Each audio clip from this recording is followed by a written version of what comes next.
ሰላም ጤና ይስጥልን ውድ የነጋድራስ ፎሬክስ አካዳሚ ተማሪዎች እንዴት አላችሁ? እነሆ የ19ኛውን ሌክቸራችንን ሁለተኛ ክፍል ትምህርት ይዤ ተገኝቻለሁ። በዚህኛው ክፍል ደግሞ በተለይ ታይም ፋክተር የሚለውን ሐሳብ ለማንሳት እንሞክራለን። ከሱም ባለፈ የካንድልስቲክ ሬንጅ ምንድነው፣ የጦር ሜዳው ስፋት ምንድነው የሚለውን እናያለን። ከዛ ሳይኮሎጂውን ወይም ተግባራዊ ምሳሌ ደግሞ ለማየት እንሞክራለን። እንዳጠቃላይ እያንዳንዱ ካንድል የሚወክለው የሆነ የጊዜ ገደብን በቻርቱ በደንብ ለማስረዳት እንደሞከርኩት እያንዳንዱ ራሱን የቻለ የሆነ የጊዜ ገደብን ይወክላል ብለናል። ባይዊች ይሄ አንድ ዴይ የሚል ከሆነ አንዱ ካንድልስቲክ የሚወክለው በዛ 24 ሰዓት ውስጥ የነበሩትን እንቅስቃሴዎች ናቸው። ስለዚህ አሁን ለምሳሌ በእኛ ሀገር ለሊት 9 ሰዓት ነው አብዛኛው ማርኬት የሚጀምረው። ስለዚህ ሰዓታችን ከሱ ጋር የተገናኘ ከሆነ ላይክ እዚች ጋር ለሊት 9 ሰዓት ይጀምራል። ቀኑን ሙሉ እንደዚህ ወደ ታች ይወርዳል፣ ወደ ላይ ይወጣል፣ ምን ይላል። ከዛ የሚቀጥለው ቀን ከ24 ሰዓት በኋላ እዚች ጋር ይዘጋል ማለት ነው። 8 ሰዓት ከ59 ሲል እዚች ጋር ይዘጋና ወደዚህ ይሄዳል። ስለዚህ ይሄ አንድ ካንድል የትላንትንም የነገንም ሳይሆን የዛችን ቀን ብቻ ፖይንት ነው የሚያሳየው ማለት ነው። የዛሬውም አሁን ይሄ እንደዚህ እያለ በኋላ ላይ ሲያልቅ የሚዘጋበት ቦታ ላይ ይዘጋና ያቆማል። ወደ ላይና ወደ ታች ለምንድን ነው እንዴት ነው ከፍ የሚለው? ኦብቪየስሊ ይሄ የዋጋ ፕራይስ ነው። ስለዚህ ገዢዎች ሞር ብዙ በገዙ ቁጥር ከፍ እያለ ይሄዳል፣ ሞር እየሸጡ በሄዱ ቁጥር ደግሞ ዝቅ እያለ ይሄዳል። ስለዚህ ስለ በኋላ እርግጠኛ ማንሆነው የሰዎች የሳይኮሎጂ ድምር ውጤት ላይ ስለተመሰረተ ነው። በአጠቃላይ ግምትም የሆነበት ምክንያት ማለት ነው። እያንዳንዱ ካንድል የሚወክለው የተወሰነው ጊዜ ነው ካልን ይህንን መረዳት በተለይ በጣም ለትዕግስታችን ለፔሸንሳችን ወሳኝ። ለምሳሌ 1 አወር ላይ ሄደን የአንድ ሰዓት ቻርት ላይ ሄደን እያንዳንዱ ካንድልስቲክ የአንድ ሰዓቱን ታሪክ ነው የሚነግረን። የአንድ ሰዓት ሙቪ ነው። በዛ አንድ ሰዓት ውስጥ የነበረው የዚህ የገበያ ሙቪ ይህንን ይመስላል ነው። ልክ ሰዓቱ ሲያልቅ እዛች ፖይንት ላይ ለምሳሌ እዚህ ከታች ሰዓቱን ማየት ትችላላችሁ። እዚች ፖይንት ላይ 9 ሰዓት ላይ በቃ አሁን ወደዚህ ሲኬድ 10 ሰዓት ይላል። ስለዚህ ያ ካንድል ይዘጋና ክሎዝ ይልና አዲስ ሻማ እንደሚጀምር አሳይቻችኋለሁ። ኦፕን ይላል እዛው ጋር። በዛው ልክ የዴይ 1 ይሄ በዋን ዴይ ቻርት ላይ ደግሞ ስንወስድ እያንዳንዱ ካንድልስቲክ የሙሉ 24 ሰዓቱን ታሪክ ነው የሚነግረን። የአንድ ሰዓቱ የአንድ ሚኒቱ ደግሞ እንዴት አንድ ሚኒቷን እንደሚያሳየን አሳይቻችኋለሁ። ላይክ እዚህ ጋር ሰዓቱን እንደምታዩ ከ48 ከ49 እያለ ልክ 16 ከ15 ሲል አሁን ሲጀምር ራሱ ታያዩታላችሁ። ለምን የአንድ ደቂቃ ስለሆነ ራሱ በየአንድ ደቂቃው በቃ ይሄ ካንድል አሁን በአንድ ደቂቃ ውስጥ ይሄንን ሲያሳይ ስለቆየ ማለት ነው። ልክ ይሄው በቃ መጨረሻ ላይ የምትዘጋዋ ፖይንት አለች። እሷ ጋር ራይት አዌይ ዘጋ የሚቀጥለውን ካንድል ጀመረ ማለት ነው። ለምንድነው የሚጠቅመው? አንድ ካንድል ገና ሳይዘጋ ወይም ኦፕን እያለ which is ማርኬቱ ኦፕን እያለ ሙሉ ለሙሉ አሁን ይሄ ኦፕን ነው፣ ይሄኛው ደግሞ ገና ይሄኛው ክሎዝ አድርጓል። በቃ ክሎዝ አድርጎ እዚህ ጋር ጨርሶ ለዚህኛው አስተላልፈው ይሄ ገና ምኑ ጋር እንደሚዘጋ አልታወቀም። ስለዚህ ሳይዘጋ በተአምር መወሰን የለብንም። ምክንያቱም ዝም ብላችሁ ከተመለከታችሁት ይሄንን ራሱ እንዲሁ አሁን እኔም ገና አሁን ላይቭ ዳይሬክትሊ እያሳየኋችሁ ነው በዚህ ቪዲዮ የቱ ጋር እንደሚዘጋ እናቅም። እዚህ ጋር መጥቶ ሊዘጋ ይችላል፣ እዚህ ጋር መጥቶ ሊዘጋ ይችላል፣ እዚህ ጋር አረንጓዴው ቀይ ሆኖ ሊያልቅ ይችላል። ዊነቨር 15 ሰከንዶች ገና አሉ። ስለዚህ ሙሉ ለሙሉ እርግጠኛ ለመሆን መዝጋቱን ስናረጋግጥ ነው የምንወስነው። ምክንያቱም ይሄ በጣም ውርድ ብሎ ሊዘጋ ይችላል፣ በጣም ውጥትም ብሎ በመሀል የሚያሳየን እንቅስቃሴ አይደለም የሚወስነው። አሁን ከ58 ከ59 አያችሁት እንዴት ትልቅ ረዥም ሆኖ እንደዘጋ። መጀመሪያ ግን ሲያሳየን ነበር እዚች አካባቢ ወይ ወደ ታች ወይ ምናምን። ስለዚህ ግምታችን ሜቢ ወደ ታች ሊሆን ነው ምናምን የሚል ሆኖ ሳለ የመጨረሻውን ሰከንድ ግን ሰዎች ምን ያደርጋሉ? ከፍ አድርገው እንደዚህ ፖይንቱን እንትን ይሉታል ማለት ነው። ስለዚህ እኛ ባይ የምንለው ኦፕን ማለት ክሎዚንጉን ሳናይ ከሆነ በቀረው የሆኑ ሰከንዶች ውስጥ የሆነ ባንክ መጥቶ ዋጋውን ሊጨፈልቀው ይችላል፣ ዋጋውን ሊጨምረው ይችላል።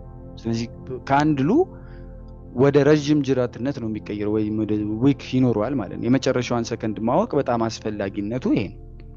ከመጨረሻ ሰከንዷ ላይ አረንጓዴ ይሄን የሚያክለው እዚህ ጋር የምትጣውን ይሄንን ተመልከቱት። ቀይ ነበር እስከዚህ ነበረ። ምናልባት በሚቀጥሉት እንትኖች ታዩታላችሁ። እንግዲህ በዚህ አወራረሩ ወረደ ብለን እኛ ስካልፐሮች ሆነን ወይም በዚህ በየደቂቃው ትሬድ የምናደርግ ሆነን ላጥ ብሎ ሲወርድ በቃ ወረደ ብለን የምንሸጥ ከሆነ ያቺን ነገር አይተን አያችሁት እንዴት እንትን ብሎ እዚህ ድረስ ወርዷል። እዚህ ድረስ ቀይ ሆኖ በወረደበት ሞመንት እኛ ብንወስን ኖሮ እንደሚወርድ ነበር የሚመስለን፣ ምክንያቱም በጣም ሴለሮች በዝተዋል ብለን ማለት ነው። ነገር ግን እዚህ ጋር እንደምታዩት ኖ ባየሮቹ የመጨረሻዎቹን ሰከንዶች ተጠቅመው እንዴትም ብለው ወደ ላይ አውጥተውታል። ይሄንንም ዘ ሴም ቲንግ እዚሁ ጋርም ብንመለከተው አሁን የሚያድግ ይመስለናል። ምናልባት ግን መልሶ ደግሞ ወደ ታች ሊወርድ የሚችልበት ሁኔታ አለ። እርግጠኛ ልንሆን አንችልም። በዚሁ ሊሄድ ይችላል። አዎ ይችላል። በዛው ልክ ግን አሁን በሚቀጥሉት 30 ሰከንዶች ደግሞ ላጥ ብሎም ሊወርድ ይችላል። አሁን እንደዚሁ እኮ በዚህ 30 ሰከንድ ውስጥ በቃ እንደሚያድግ ምናምን ነው የሚታይ፣ በጣም ትልቅ እንቅስቃሴ እንደሚያሳይ ነው የሚታይ። በኋላ ላይ ግን መጨረሻው አይታወቅም የሚለውን በደንብ ልናየው ይገባል። እንደ ህግም ደግሞ we need to wait for the close፣ በቃ ካንድሉ እስኪዘጋ በምንም አይነት ሁነት መጠበቅ አለብን። አያችሁት አሁን እስኪት እንደሄደ። ምክንያቱም አሁን ይሄ ቀዩ ላይ ወስነን ቢሆን እስከዚህ ቀይ ወርዶ ቢሆን አሁን እንደምትመለከቱት 00 ሆነ፣ ይሄው እስከዚህ ድረስ ሄደ ማለት ነው አይደል? እዚህ ጋር ሸጠን ቢሆን ወደ ታች ይወርዳል ብለን ነው። ኦብቪየስሊ ወደ ላይ በወጣ ቁጥር ከኛ ሂሳብ ላይ እየቀነሰ እኛን ያስወጣናል ማለት ነው። ከዚህ ባለፈ የካንድል ሬንጅ የሚባለውን ጉዳይ ሬንጅ ማለት የአጠቃላይ የካንድሉ አጠቃላይ ርዝመት ከሃይ እስከ ሎ ያለው በዚህ ሙሉ ቁመቱ ማለት ነው፣ ከጫፍ እስከ ጫፍ የዊኩ ከጫፍ እስከ ጫፍ። አንዳንድ ደግሞ ዊክ ደግሞ ጭራሽ የሌላቸውም ካንድሎች ይኖራሉ። ባይዘው ሙሉ ለሙሉ እንትን ብለው በቃ ሙሉ ሊሆኑ ይችላሉ። ለምሳሌ እስቲ በቢትኮይን ድንገት ካገኘን ኦልሞስት በቃ በተሟላ ሁኔታ ምንም አይነት ዊክ የሌላቸው ልናገኝ የምንችልበት። አሁን እዚህ ጋር ይሄንን ከተመለከታችሁት በጣም ጥንጥዬ ነው ከፍ ያለችው። ከዛ ውጪ በጣም ረጅም ዊክ ነው። ይሄ ሙሉ ለሙሉ ዊክ ሳይኖረው በቃ መቀነስ ጀመረ። አንድም ከፍታ ሳያሳይ ወደ ታች ዝም። ይሄ በጃፓኖቹ ማሩቦዙ የሚባል ካንድል ስቲክ ነው።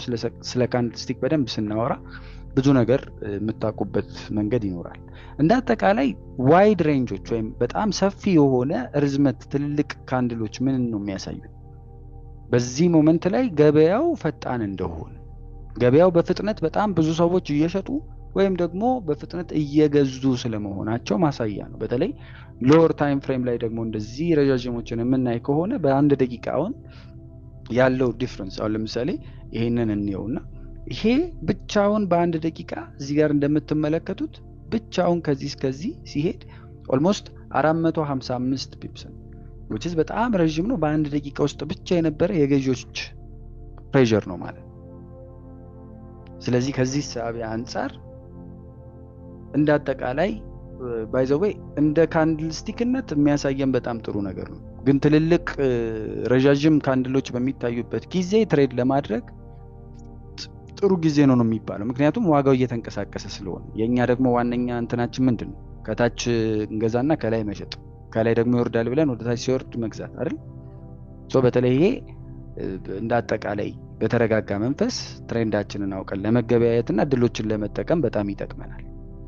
ከዛ ደግሞ ትንንሽ ሻማዎች ደግሞ አሉ። በጣም ትንንሽ ሻማዎች ኦልሞስት በጣም ትንንጥዬ ሻማዎች ደግሞ አሁን ለምሳሌ ቺኛዋን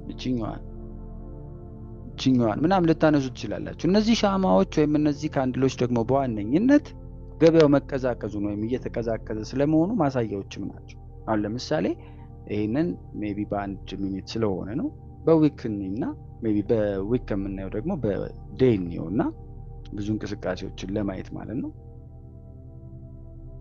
ቤዚካሊ እዚህ ጋር እንደምትመለከቱት ማርኬቱ ላይክ ይሄው እዚህ ጋር በጣም ለመውረድ ሞክሯል፣ ግን እዚህ ጋር ብዙ እንቅስቃሴ አልነበረም። በቃ እዚህ አካባቢ እንቅስቃሴ እንዳልነበረ ማሳያ፣ ወይም ደግሞ ገበያው ስለመገልበጡ በጣም ጠንክሮ መጥቶ የሆነ ለውጥ ሊያሳይ ስለመሆኑ ስለመዳከም። አሁን እዚህ ጋር ወደ ላይ በጣም ለረጅም ሰዓት መጣ አይደል? ሄደና እዚህ ጋር እንደምትመለከቱት እዚህ ካንድል ላይ ግን የሌሎቹን የአረንጓዴ ካንድሎች ግስፈት አላሳየም። የባየሮች ግስፈት ሞከሩ፣ ግን ደግሞ አምጥተው ወደ ታች ዝቅ አድርገው ሴለሮቹ ኃይላቸውን ሲያሳዩ ቀጥሎ የመጣው ሳይኮሎጂን አያችሁ። አይ እዚህ ጋር ሴለሮች እየተጠናከሩ እዚህ ጋር ደግሞ ውድነቱን ማሳያ ነው ሊወርድ ይችላል የሚለውን አሳዩን ማለት ነው። በብዛት ብዙ ጊዜ ስቴያውት የምናደርግባቸው ጊዜያቶች ናቸው። ሳንገበያይ ዞር የምንልባቸው ሁነቶች ናቸው። እርግጠኝነትን ስለማይሰጡን ማለት ነው። ከዚህ አንፃር እስቲ ይህንን ሁኔታ አንድ ላይ አምጥተን በምሳሌ ነው ሶ በዩሮ ዩኤስዲ ንክፈትና እንግዲህ ዩሮ ዩኤስዲ ላይ ጀስት በአጠቃላይ የሂደቱን አካሄድ በመመልከት እንሂድ። ላይክ አንድ ካንድል እናያለን። ለምሳሌ ይህንን ካንድል እናያለን። የዚህ ካንድል ሁሌ ኦፕን ምናምን እርግጠኛ ለመሆን በዚህ ጋር እርግጠኛውን ላይ ነግራችሁ ስለሚችል በእነዚህ ነው ማየት የሚኖርባችሁ። ስለዚህ የዚህ ካንድል አሁን ኦፕኑ ከላይ ስታዩት 1.15845 ይላል። ከዛ ደግሞ ሃይስቱ ደግሞ 1.6275 ይላል። ሎወስቱ 1.5710 ይላል። እንዳጠቃላይ ከዛ ደግሞ ወደ እንትን ስንመጣ ወደ ክሎዙ ስንመጣ ደግሞ በዋነኝነት 1.1620 ይላል ማለት ነው። ስለዚህ ከዚህ ሂሳብ አንፃር እንዳጠቃላይ እስቲ አንድ ማለት እንየውና ኦብቪየስሊ ከዚህ ፖይንት ተነስተን ምን እንደሚመስል ለመመልከት እንሞክር። እንዳጠቃላይ ተግባራዊውን ለማየት ድጋሚ ለአንዴና ለመጨረሻ ጊዜ ማለት ነው። ምናልባት ይሄንንም እንየው። ይሄንን የመሰለ በጣም እንግዲህ እንዳጋጣሚ ነው ያየሁት ወይም እንዳጋጣሚ ነው ያገኘሁት። ስለዚህ በዚህ ኬዝ አሁን ይሄንን የሚያክል ረጅም ዊክ እንግዲህ ተመልከቱት ምን እንደሚያክል። ስለዚህ በዚህ ኬዝ ምን አይነት ፓወርፉል የሆነ ገዢዎች እንደመጡ ማሳያ ነው። ከዛ ደግሞ በዛው ልክ እንደ እንትንም ልናየው እንችላለን። የገበያውን ማመላከቻም ሊሆነን ይችላል። እንግዲህ ይሄ ቢሄቪየራቸው በጣም የተለያዩ ምናልባት ይሄ ቢትስታምፕ የሚባል የክሪፕቶ መሻሻጫ ስለሆነ እንጂ ሞሮፍ ይሄ ክሪፕቶ ላይ ስለተቀመጠ እንጂ ኦል ብለን ደግሞ ወደ ትክክለኞቹ ብንቀይረው ይሄም ራሱን የቻለ ዲፍረንስ ይኖራል። አያችሁ የክሪፕቶ ላይ የሚሻሻጡበት መንገድና ስለሱም በደንብ እናወራለን። ዞሮ ዞሮ እንደዛ አይነት ዊክ እዚህኛው ሜጀር ማርኬቶች ላይ የማናይበት ዋነኛ ምክንያት ያ ነው። ስለዚህ እንዳጠቃላይ በእነዚህ ኢንተርፕሪቴሽኖች ዙሪያ ስለ ካንድልስቲክ ለብቻው ራሱን የቻለ በጣም ጠንካራ ትምህርት መውሰዳችን አይቀርም። የራሳቸውን የቻሉ ትርጉሞች የራሳቸውን የቻሉ ፓተርኖች የሚሰሩበት ሁነት አለ። ስለዚህ ይሄንን የአጠቃላይ የቡሊሽ ቢመስልንም አንዳንድ ጊዜ መልእክቶቹ ግን ቢሪሽ ሊሆን ይችላል። አንዳንድ ጊዜ ደግሞ ቢሪሽ መስሎም ቡሊሽ ሊሆን ይችላል። እነሱን ሁላ አካሄዶች ሁነቶች በደንብ አድርገን ለማየት እንሞክራለን። እንዳጠቃላይ የዛሬ የተመለከትንበት ሁነት የዚህ አጠቃላይ የገበያውን ዲኤንኤ ለመማር ሞክረናል። አሁን ቻርቱን ስታዩት መስመር አይደለም የሚታያችሁ። በእርግጠኝነት ቦዲውን which is አሸናፊውን እና የድሉን መጠን የሚነግራችሁ መሆኑን አይታችኋል። ዊኩን ወይም ጅረቱን ስታዩ ትግሉን ውሸቱን መጋፋቱን ይነግራችኋል። ክሎዝ ላይ ደግሞ ክሎዝ ሲያደርግ የክሎዙን ፖይንት ስታዩት የመጨረሻውን የዳኛውን ውሳኔ ፊሽካው የተነፋበት የትኛው ነው የሚለውንም እንድትመለከቱ ይረዳችኋል ማለት ነው። እንዳጠቃላይ በዋነኝነት በሚቀጥለው የ20ኛው ሌክቸራችን ስለ ታይም ፍሬሞች እና ስለ ፍራክታል ኔቸር በደንብ አድርገን እናነሳለን። በጣም ደስ እያላችሁ እየተማራችሁበት የምትሄዱበት ሁነት ይሆናል ብዬ አስባለሁ። ስለዚህ የዚህ ስፔኩሌተርስ ማይንድ በሚል ሁነት አጠቃላይ ቻርቱን በምናይበት ጊዜ መስመር እንዳልሆነ ገዢዎችና ሻጮች የሚጋጩበትን የጦር ሜዳ ነው የምናየው ማለት ነው። ስለዚህ ከዚህ ሂደት አንፃር በዛሬው የ19ኛ ሌክቸራችን ላይ የሚሰጣችሁ ሆምወርክ በዋነኝነት ትሬዲንግ ቪው ትገፍሱና ጂቢፒ ጄፒዋይ ጂቢፒ የግሬት ብሪቴን ፓውንድ እና የጃፓኒዝ የንን ቻርት በመክፈት 4 ሀወር ላይ ባለ 4 ሀወር ቻርት ትከፍቱና ረጅም ዊክ ያላቸውን ሻማዎች ስክሪንሻት እያደረጋችሁ እየለያችሁ ስክሪንሻት እያደረጋችሁ ቀስት በማድረግ ታሳዩኛላችሁ። ወይም ደግሞ ስክሪንሻቱን በራሳችሁ መዝገብ ላይ ላይክ በኖሽንም ይሁን በቴሌግራም ፕራይቬት ቻናልም ላይ ኖት የምትይዙ ካላችሁ በዛ መልኩ እዛ ላይ ታስቀምጡታላችሁ። ሁለተኛው አንድ ትልቅ ቦዲ ያለው ዊክለስ ዊክ የሌለው which is በጃፓንኛ ማሩቦዙ ይባላል። ስለዚህ ማሩቦዙ የተሰኘ ካንድልስቲክን ፈልጋችሁ ከየትኛውም ቻርት ላይ ሊሆን ይችላል መሰል ይሄ ዊክ የሌለውን ትልቅዬ ካንድል ፈልጋችሁ ታሳያላችሁ። በስተመጨረሻ ደግሞ ነጋድራስ ጆርናል የቤት ስራ መጻፊያችሁ ላይ ዊክ ማለት እምቢታ ወይም ሪጀክሽን መሆኑን ቦዲ ማለት ደግሞ እርግጠኝነት ወይም ኮንቪክሽን መሆኑን በደንብ የሚያስረዳ ትንታኔያዊ ጽሑፍ ለራሳችሁ ትጽፋላችሁ። በምን መልኩ እንደገባችሁና የተረዳችሁትን አካሄድ ስለ ቦዲ እና ስለ ዊክ ሙሉ ገለጻ ታደርጋላችሁ ማለት ነው። አብሬያችሁ የቆየሁት መምህራችሁ ናትናኤል ብሩክ ነበርኩ። እንደሁል ጊዜው አብራችሁኝ እዚህ ድረስ ትምህርቱን በመማር የዘለቃችሁ ልጆች ላመሰግናችሁ እወዳለሁ። በርቱልኝ። ምናልባት እዚህ ሌክቸር ጋር የደረሳችሁ ደግሞ በእርግጠኝነት ካልደረሱት የተሻለ እይታ ምናልባት ነገን የምትስሉበት ደግሞ መንገድ የበለጠ የተጠናከረና የጠራ እንደሚሆን ባለሙሉ ተስፋ ነኝ። በአካሄዳችን ዲቴይልድ በሆነ መንገድ እጥር ምጥን ባለ መልኩ እያንዳንዷ ጉዳይ ሳታልፋችሁና ሳታመልጣችሁ እንድትረዷት ለማድረግ እየሞከርኩኝ እንደሆነ እንደምትረዱኝ ተስፋ አለኝ። ራሳችሁን ደግሞ ከዚህም በበለጠ በማጎልበት ከየትኛውም ከምታውቁት ስኬታማ ከምትሉት ትሬደርም በላይ መድረስ የምትችሉበት ሁኔታ ይኖራል። ተስፋችሁን፣ ሳይኮሎጂያችሁን፣ የስነ ልቦና መዋቅራችሁን አጠንክራችሁ እንደምትችሉ በማመን ታትራችሁ በመማር ጊዜያችሁን ተጠቀሙበት ለማለት ወደድኩኝ። በያላችሁበት ሰላማችሁ ይብዛ ለማለትም ወደድኩ። የዛሬውን የመማሪያ ቪዲዮ በዚሁ ጨረስኩ። ሰላም።